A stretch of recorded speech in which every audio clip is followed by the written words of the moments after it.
Good morning, everyone. Welcome to this wonderful webinar on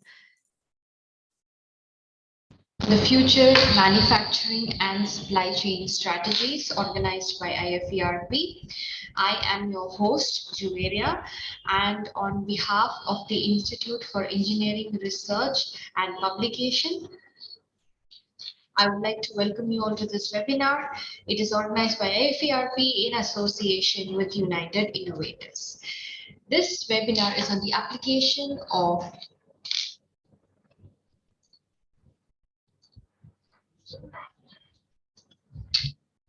coming to that,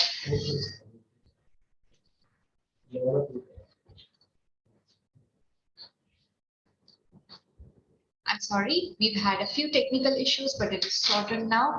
Thank you so much for bearing with us. Now, before we start with this webinar, I'm going to say what this webinar is going to be all about and what is the purpose of this webinar. In the manufacturing industry, the supply chain facilitates the transfer and transformation of raw materials into finished products. From there, the manufacturer transports and distributes the products to a retailer or directly to a consumer.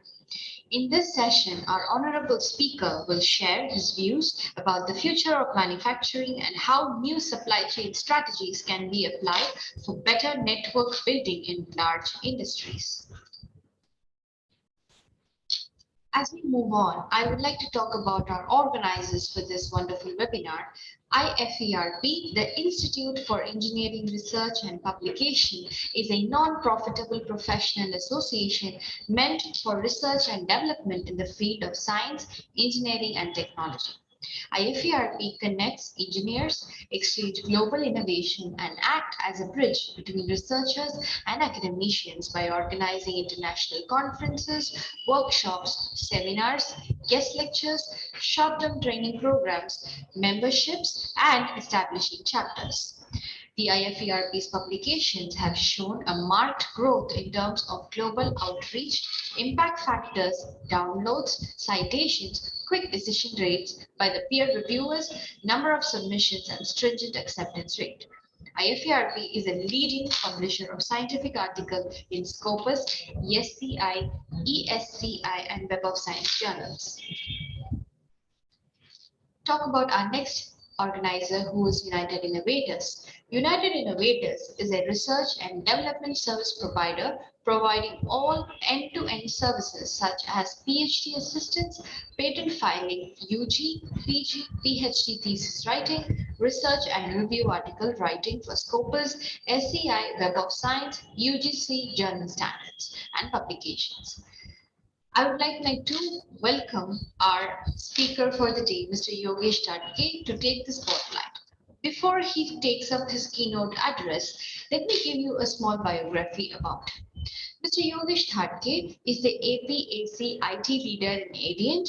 He started his career as a senior system analyst. He has experience in all IT functions such as IT services, internal IT support, external IT support, sales, pre-sales, software development, design architecture, global infrastructure deployments, and information security for the last 23 years. Mr. Yogesh Dadke has received many awards for his leadership and performance, namely the Best Performance Award for performance in customer satisfaction rate, Star Award during IT conferences twice in 2008, and many more such awards. Mr. Dadke, it is an absolute pleasure to have you with us, and I'm sure your keynote is going to be very interesting, and we're really looking forward to it, sir.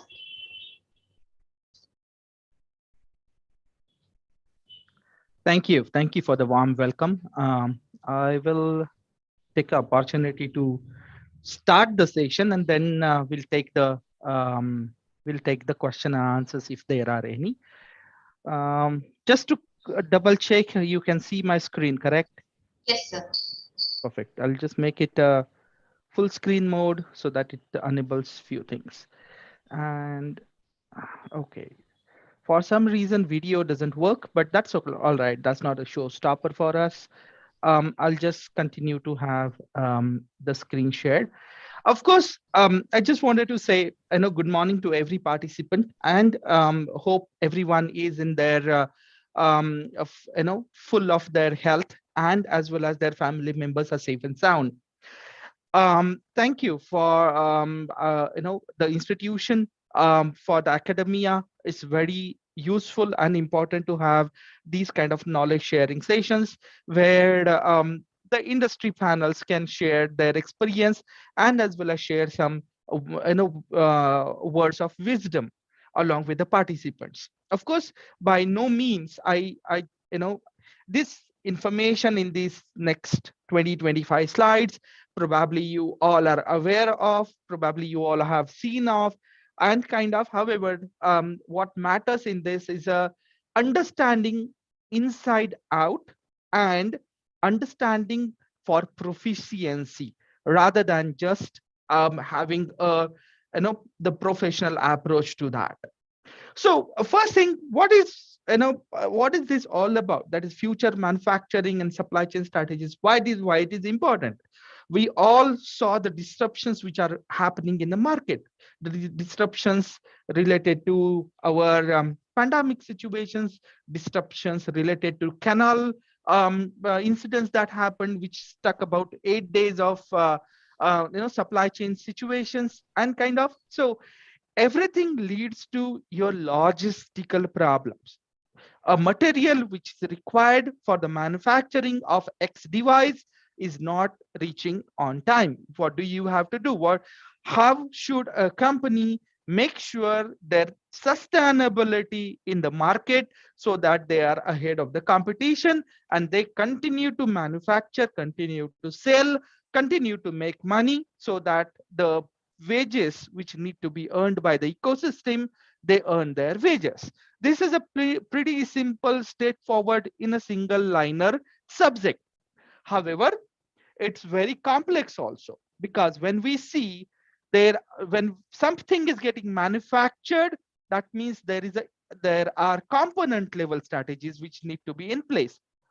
And those component level strategies, we will talk about them in upcoming slides in a representational manner from the ISP plays an important role in this ecosystem, and that's why I'm putting up some picture provided by one of my supply chain guy to just from the representational perspective.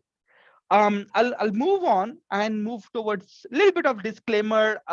Some of the data points over in next 20 slides that you'll see are for representation only. There are many sources, and I would like to express my thank you to them, including the images which are available in the search engines, because this is a knowledge sharing session.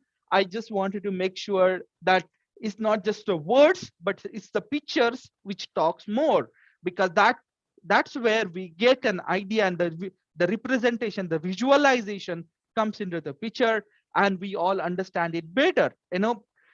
All movie stories are love stories. Why? Because it helps us understand there is a importance of love in our life. So it's the same thing. When there is a picture, we understand that concept, and that's for applicable for me. Typically, when there is a picture, I understand the concept. When there is a concept understood very well, the representation of that concept comes out very easily in my own words. And that's the reason I use more pictures in the slides rather than having words in the slides. Hope that is all well with everyone. And then whatever the solutions that we have discussed, strategies we have put across, typical dependencies on the situations, of course, it all depend on nature of the business, and time to enter the market. You'll hear these words more, but understanding and the meaning of those words, you'll get to know when we move on to the next slides. Hope that's fine. I know few people may be taking the screen prints, few people may be taking the recording of this of these PPTs. I'm fine with everyone. Use this information for your own consumption, not for the distribution. That's the only request. So when we talk about smart manufacturing, there are very simple processes that way. There are five W's that people need to understand. What are those W's.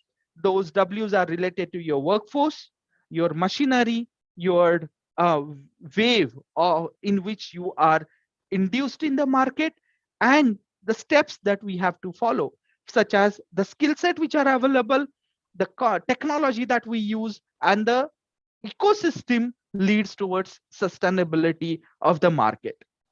The technical language to the business language is a key focus indicator for any smart manufacturing. For example, we all use AI, we all know ML, we all know IoT, IIoT, all those jargons.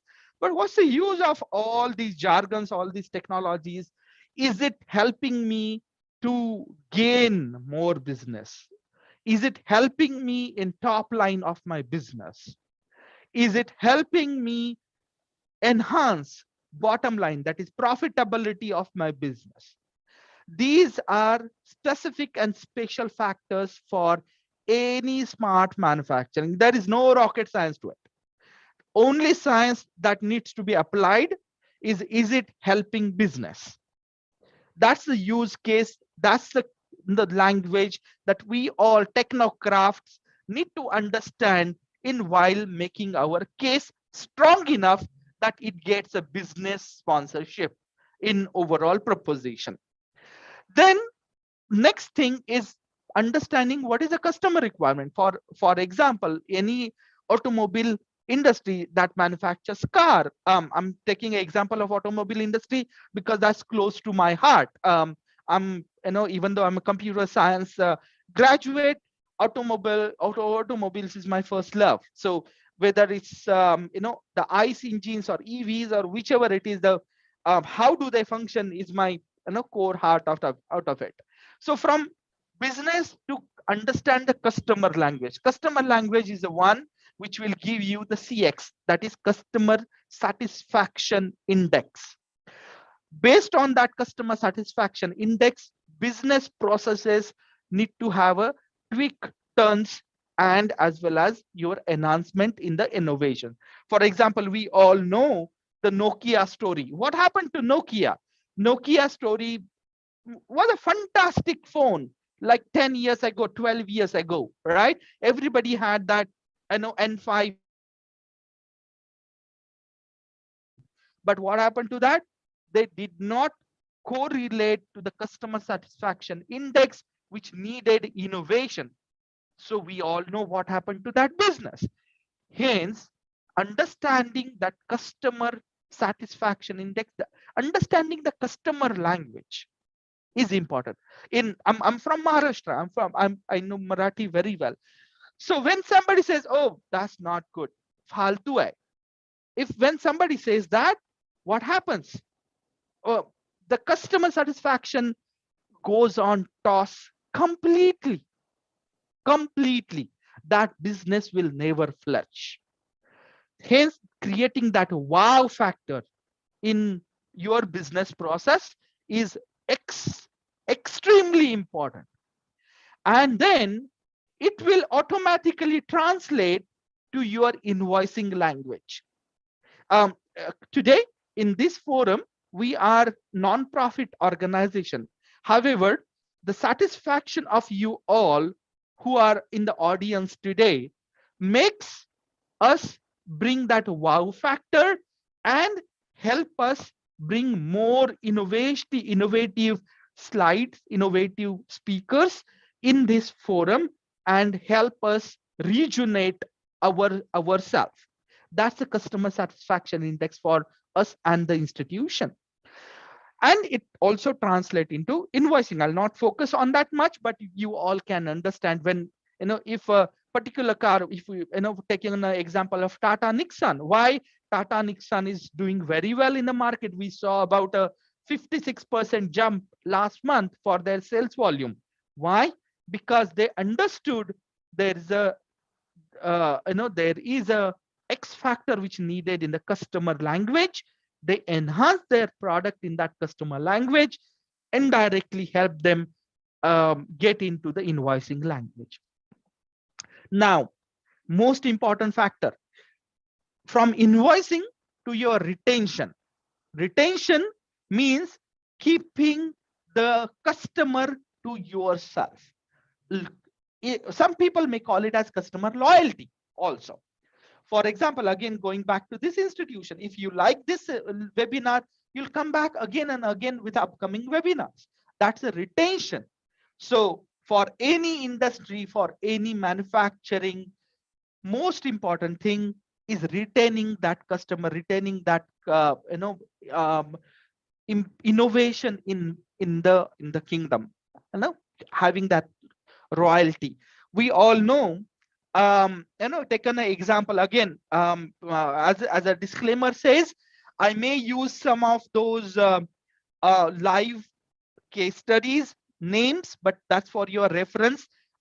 Kindly no inclination to any of those pioneer industries. For example, if we talk about retention, right? Kingfisher also started a excellent customer retention program. But what happened to them? They could not, their loyalty program, their royalty programs were really awesome. But their customer retention, even though it was high, their invoicing, they could not retain because the ecosystem which was created was on a different grounds. So retention languages always leads to customer satisfaction.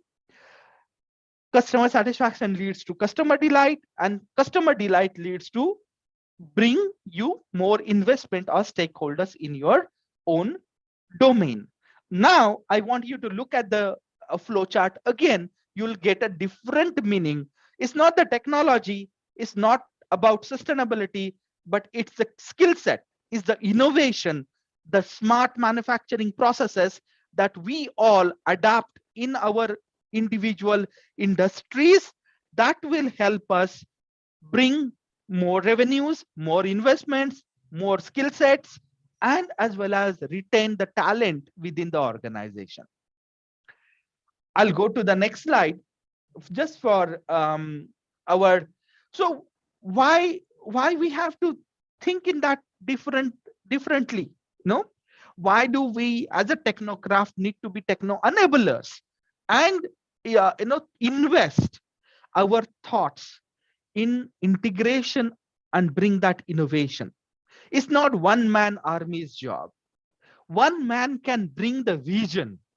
For example, we all know Ratan Tata got a vision. He introduced nano in the market. That was his vision. But it's a collaborative effort of entire ecosystem to bring that product into the market.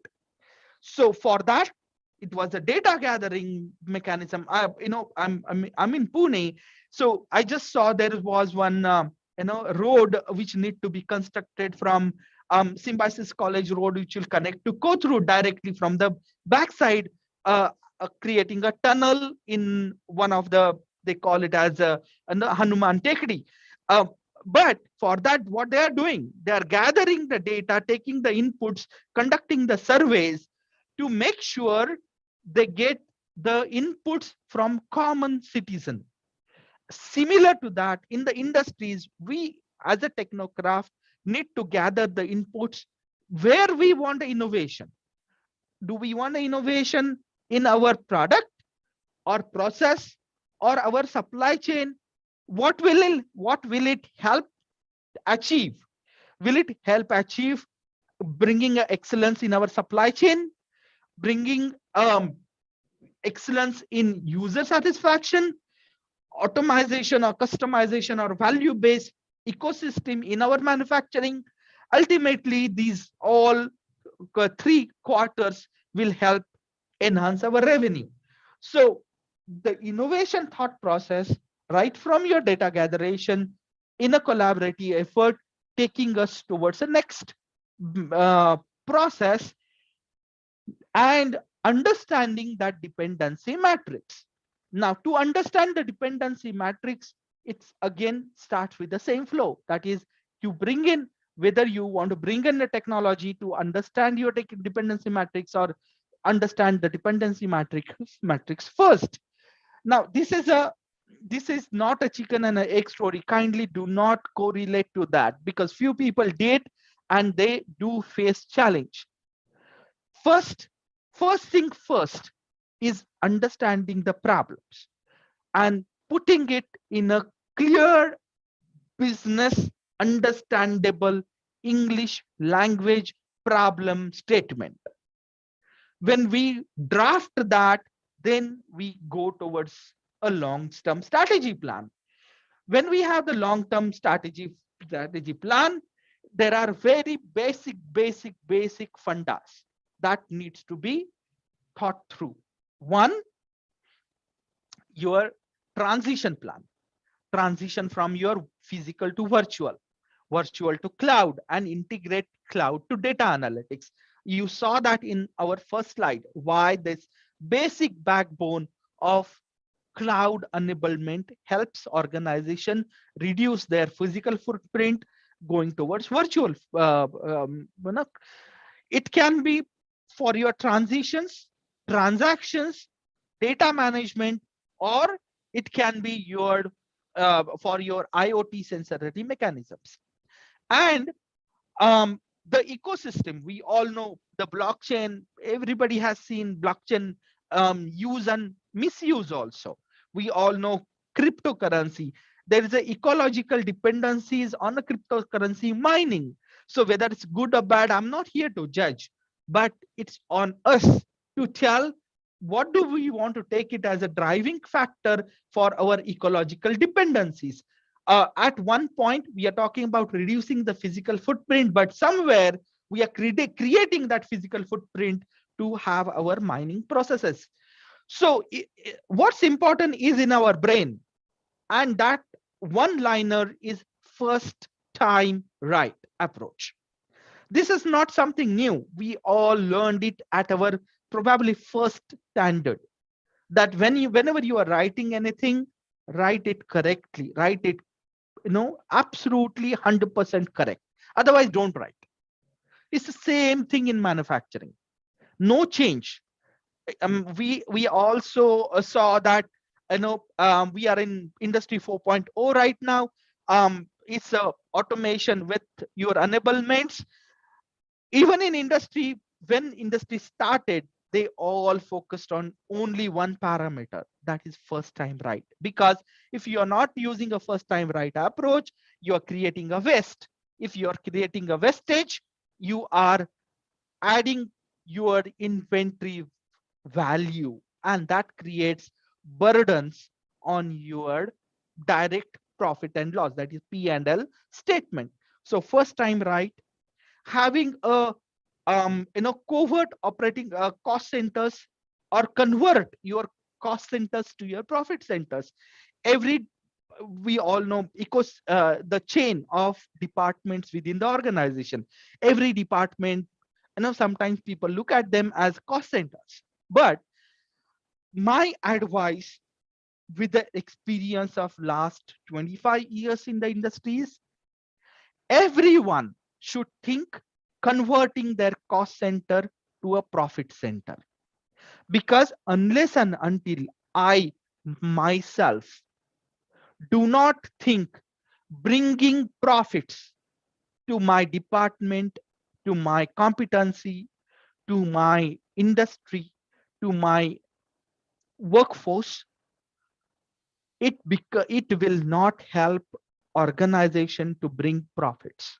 So, and having that attitude of bringing profits, sometimes some people may have questioned that, oh, I'm just a manager here. Well, how will I think like a profit center? That's where you change your thought process. That what will help change my department into a profit department?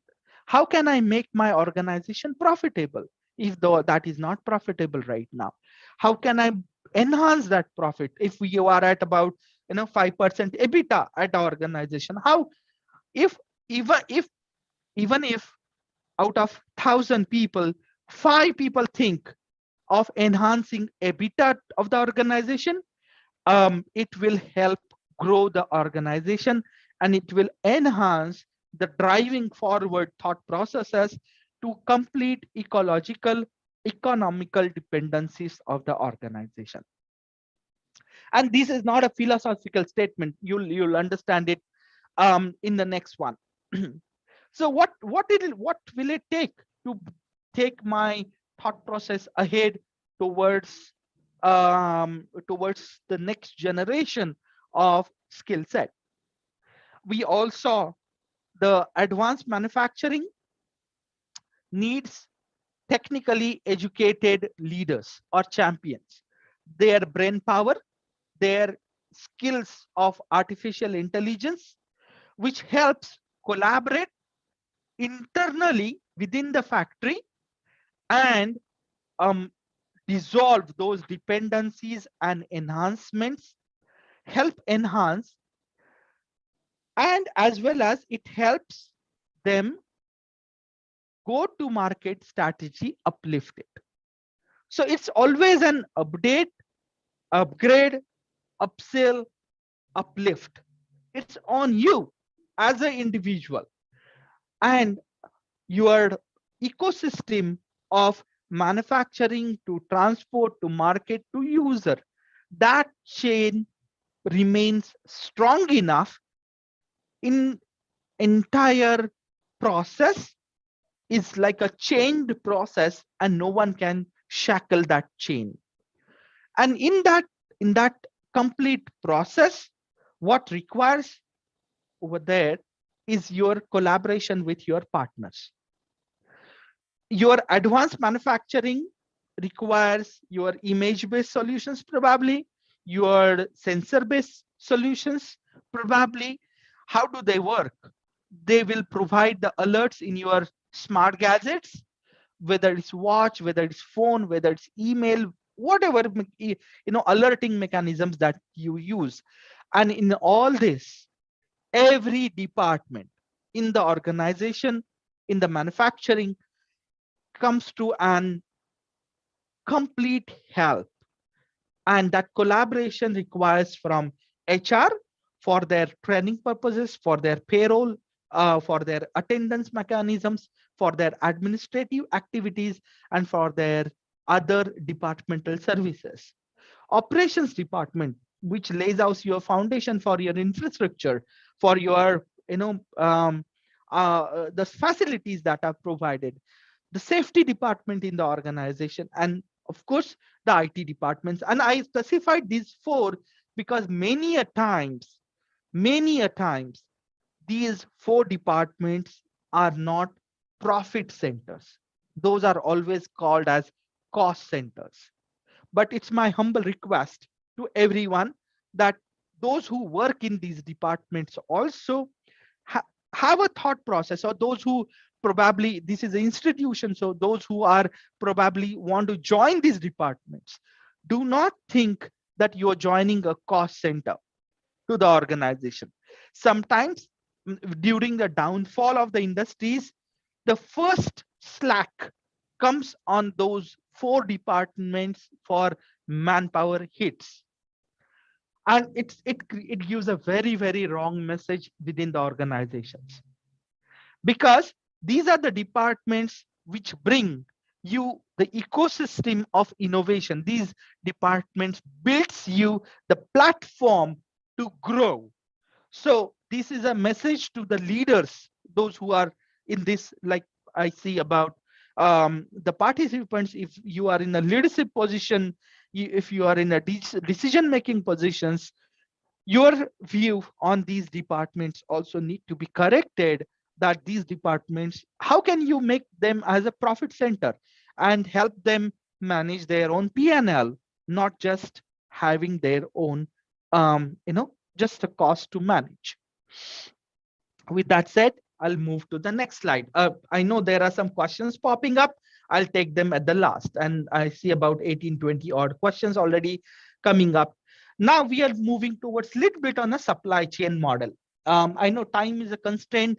We are already about 25 minutes in our session. We have 15 minutes to go for this, and then last 15 minutes, I'll save it for Now, we all saw those campaigns from our governmental agencies and um, all those which are at government decision-making bodies to go towards from local to global.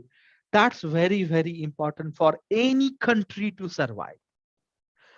Now, we all saw that a cloud kitchen kind of concepts came into the picture after this Swiggy and Zomato kind of ecosystem platforms came into the picture.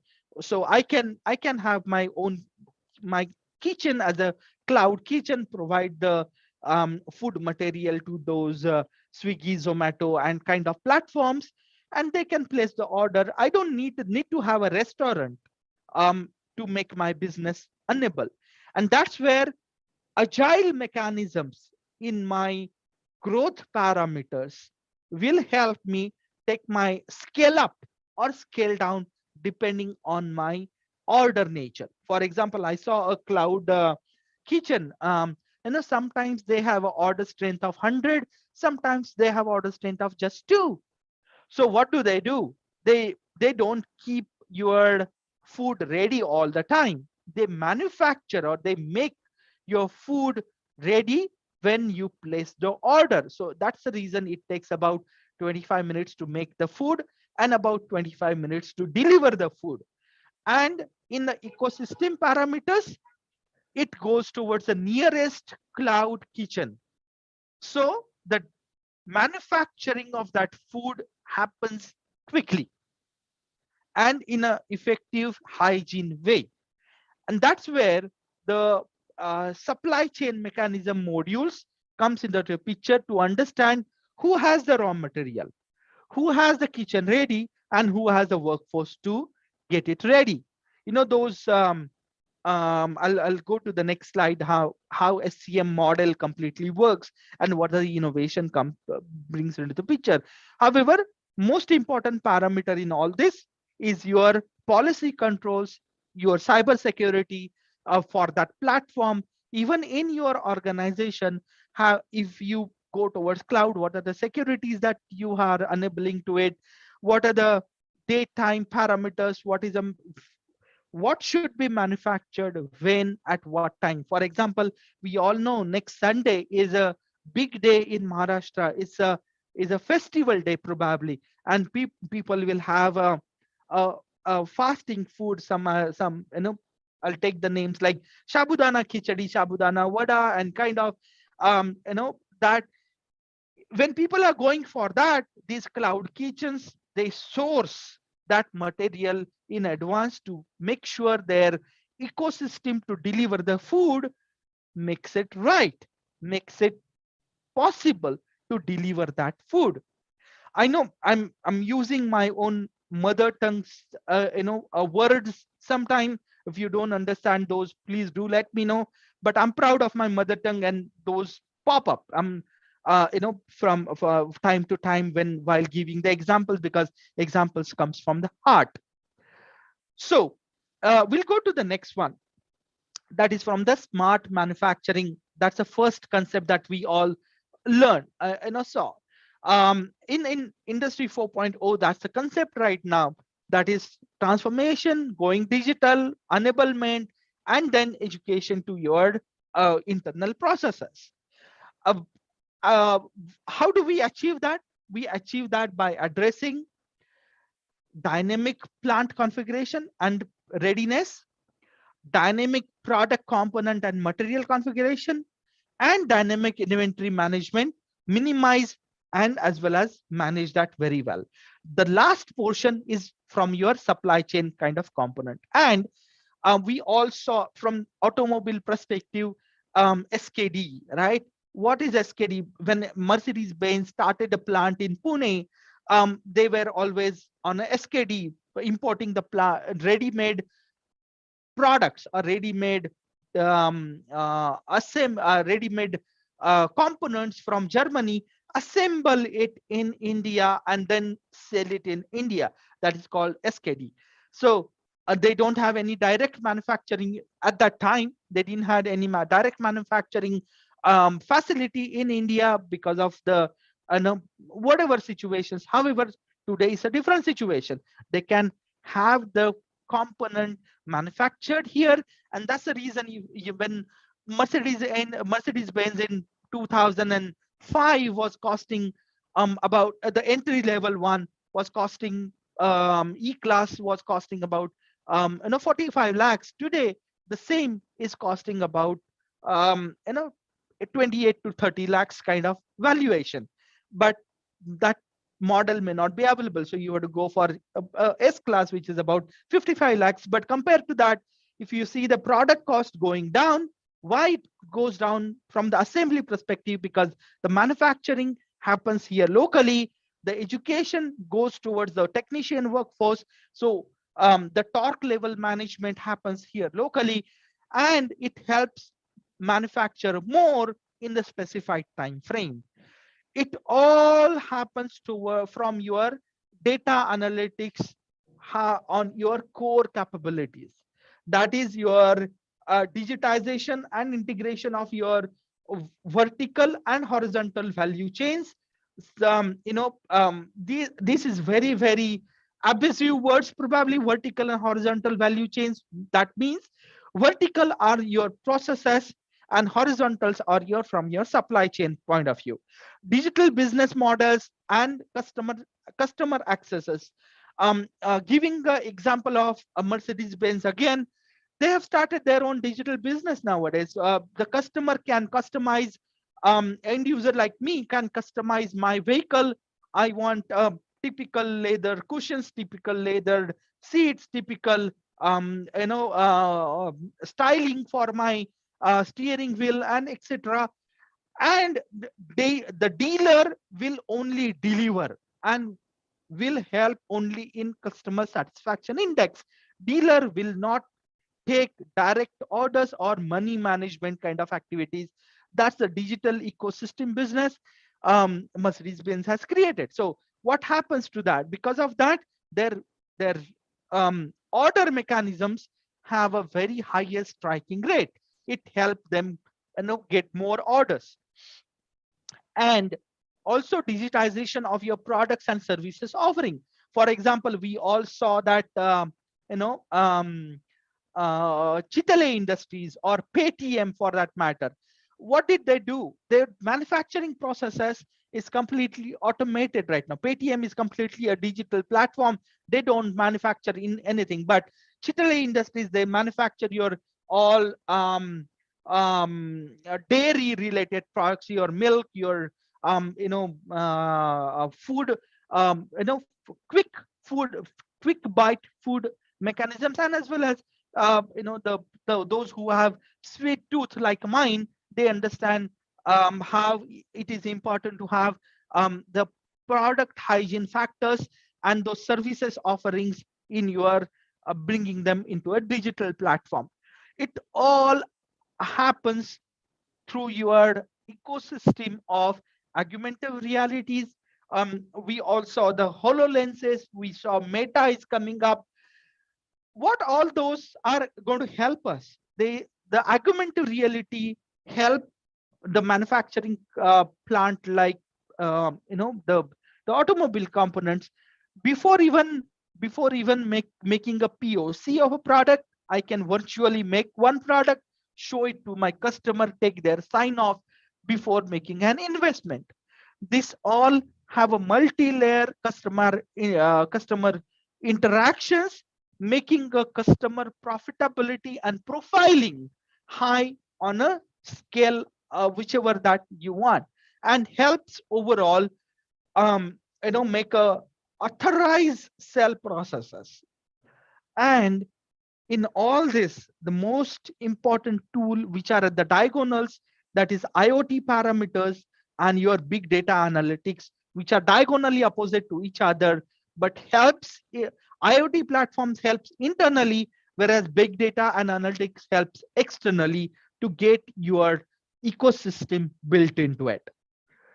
I'll go to the next slide, which is related to your supply chains. Key concepts to understand is the supply chain is all about how you make it available quicker, better, faster. So your analytics, your process management, your viability, your consecutive support, right from your arrival or manufacturing at your supplier till the SKU that I referred earlier, this all ecosystem helps you take towards your information flow and your material flow.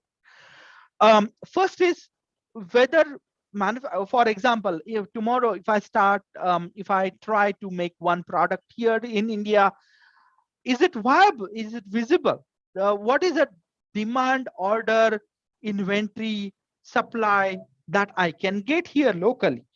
And we all saw that make in India kind of campaign. That what was that campaign? That was creating this demand, order, inventory, supply, and quality suppliers, sub suppliers ecosystem within India.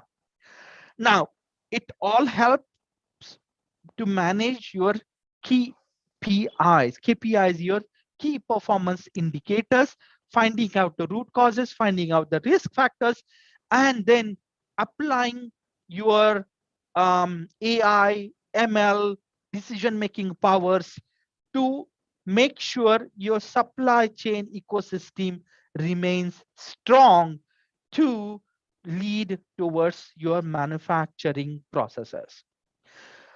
Your risk analytics dashboards, your N plus 2, that is N is your one supplier, N plus 2 is other suppliers. You keep them as a back-end suppliers. For example, if something happens to one supplier because of the geopolitical issues or any natural disasters, for example, if there is a tsunami, all the plant suppliers which are in a coastal region will have a direct impact. If they have a direct impact, they will not be able to um, send the consignments. So that's where my N plus 2 strategy for the suppliers comes into the picture, and that balancing act comes into the picture. And these all dashboards, probably some of them are readily available with DHL, with FedEx and kind of eco partners. However, the important thing is how you make sure your reds, your blues, your greens all put together bring you the profitability overall. Second, strategies which many organizations have put in place is having a multi-tier network planning. These are typically from your fast fast good consumer or retail chain perspective, like your mobile phones. These are typical supply chain strategies from your Apple kind of, where their commodity risk sensing is very high. For example, we also the silicon manufacturing or chip shortage situations. But having that multi-tier supply network mapping helped Apple kind of industries or Samsung kind of industries keeping their manufacturing of the product and having that multi-tier insight information for their facilities, for their identification of risk, creating that opportunities, whether it's don't go by the names of the for like you know Finlay or your US based plants or Canada based plants. These are just representation, or China based. These are just representational information. What's important is having a clear open eye strategy of anything that is going wrong and creating the multi-tier supply chain sensing mechanisms and framework where you are sense the distress, respond to the distress, and having a development insights internal to your organizations. I'm keeping a watch on a clock. It's already like quarter to 12. So last two slides probably from this is my my own industry example probably. You know, For one car to manufacture, it takes about 30,000 odd plants. Sorry, 30,000 odd parts, small or big. However, and if we talk about 30,000 parts, which I need in my factory to assemble one car, how many vendors I'll have to manage, how many suppliers I will have to manage, how many sub suppliers will be there. For example, if there is a tire has many components. There is a tube, there is a structure on the tire, there is a metal, that is steel, which is required to, and there is a alloy which makes molding structures. So there are, within the tire also there are about 66 odd components. So even if I take one small component, it takes huge complex networks. So preparation starts with us, whether it's for planning, whether it is for sourcing the raw material, whether it's manufacturing, having accuracy on the deliveries, and the most important component is the returns of those from all that. The ecosystem of that is very simple that way. Your manufacturing, your logistics, your inventory management, your demand, and your customer service in overall processes. So with that said, um, I'll go to the last slide. That's very close to my heart. It's important that you all understand supply chain management is on every personal, every department, and in organization level. Most important thing, we all went through a very roller coaster ride in last couple of years. um, Keep your confidence high, keep your morale high. If you need any help, talk to anybody. I'm also available on LinkedIn. I do speak with any random person anytime, and take that help whenever I'm feeling low. If you have a question, please feel free to put it across. Every question is a good question. That's a line I learned from my Patwardhan sir, late Patwardhan sir. It's been 2 years, he passed away, but his every line still helps me remember his dialogues. We all are social animals to help some community. I'm associated with NFBM Jagruti School for Blinds, where I teach them, where I go to understand them. Few days ago, there were you know how I know it was a mesmerizing I would say um, experience for me, that those girls were playing table tennis, and I asked them a question: how do you understand where to respond? So on the basis of the bounce of that ball and the noise it creates, these girls understand how to respond, whether it's going to spin, whether it's a top spin, or whether it's going to be a swash. So they responded accordingly, and it was a very heartfelt experience, that those who have challenges, they overcome their challenges with other um, strong points. And for us, those strong points are we as a ecosystem to that community. With that said, I think I have taken about 50 minutes to talk. Over to the host to take it forward for any question and answers. Thank you so much, Mr. Yogesh Dadke. It was a very informative and knowledgeable session that we've had. So the floor is now open for any questions. The participants, you can put up your questions in the chat box and we will read it out to the speaker and he will be more than happy to answer your questions. Kindly put it up in the chat box, your questions.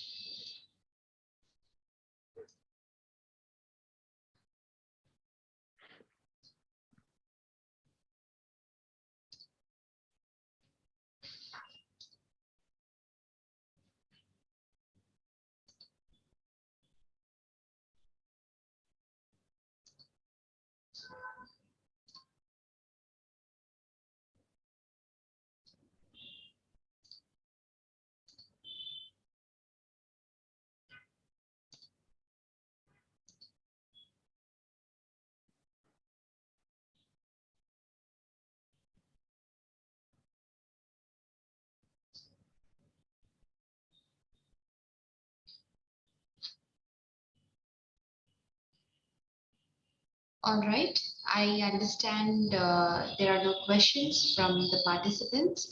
There has been a lot of support and appreciation on the chat box. Thank you so much to all the participants and to the speaker for the wonderful session.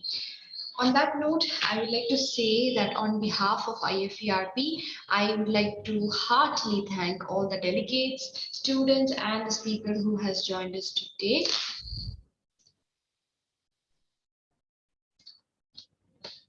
I would also like to extend my gratitude to our esteemed speaker, Mr. Yogesh Dadke, for delivering the keynote address of the day. Thank you so much, sir. We could see just how much of efforts you have put into in your presentation. It was really wonderful listening to you. You've been very captivating for us, and our participants feel the same, as you can see from the overwhelming response we have on the chat box.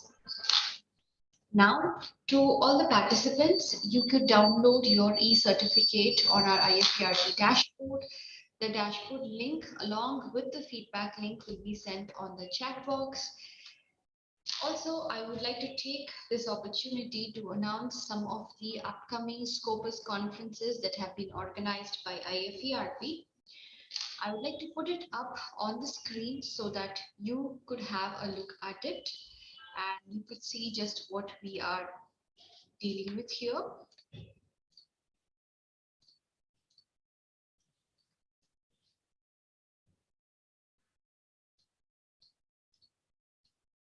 So as you can see, on the 15th and 16th of July, we have the second international conference on the innovative research in engineering and technology 2022. This is the website link that is given there. And on the 20th and the 21st of July, we have the virtual third international conference on the emerging trends in engineering and technology 2022. Next month, that is August and 13th and 14th of August, is a hybrid international conference on exploring colossal technological advances of 21st century in science, engineering, and technology. On the 24th and 25th of August is the hybrid 41st conference, World Conference on Applied Science, Engineering, and Technology.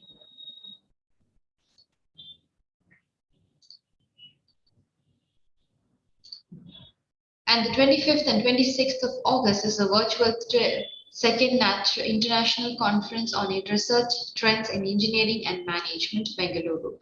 So these are the many of our conferences that are available. You could always visit www.iferp.in for more information on these conferences. This is your host, Juvelia, signing off for the day. Thank you so much.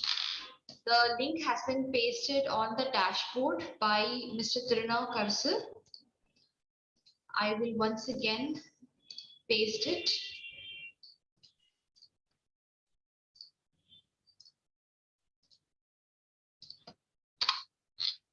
So I have once again pasted the link in the chat box for your viewing.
All right. Thank you, everyone. So we will be ending the